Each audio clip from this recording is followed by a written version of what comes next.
We end today's show with a look at an 8-month investigation by the Crime Report published Monday that documents how corporations almost never face criminal investigations for their environmental violations. In fact, a survey of environmental violations tracked by the Environmental Protection Agency shows just 0.5% of environmental violations trigger criminal prosecution. For more, we're joined by Graham Cates, Deputy Managing Editor of the Crime Report. Welcome to Democracy Now! Tell us what you found and what do you mean by criminal investigations? What needs to be investigated?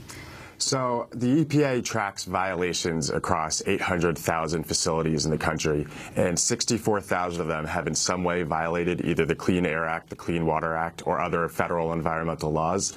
And they have a choice in how they handle those. They can sue them and handle it civilly or administratively, or they can pursue criminal action. And just 297 of the 64,000 that we found in the last year were investigated for crimes. And what would criminal investigation mean?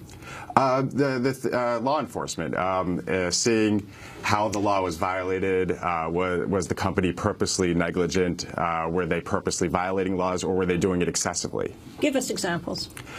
So one case that we looked at involved Alpha Natural Resources, which is one of the largest coal companies in the country.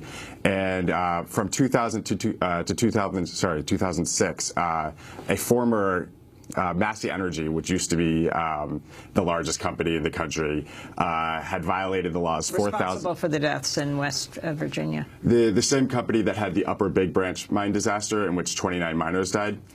They violated the law 4,500 times in just 6 years. And they settled for $20 million. And then Alpha bought Massey.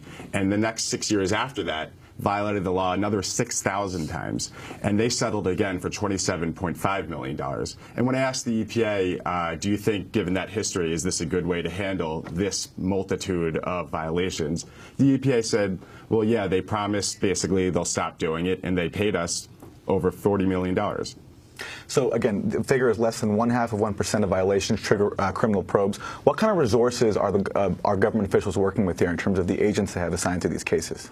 Very little. Across the country, there are just 200 investigators that focus specifically on environmental crime, and the Department of Justice has just 38 prosecutors. Well, we're going to have to leave it there, but we will link to your report. Graham Cates, Deputy Managing Editor of the Crime Report. His investigation is called Environmental Crime, the Prosecution Gap. We'll link to it at democracynow.org. That does it for us.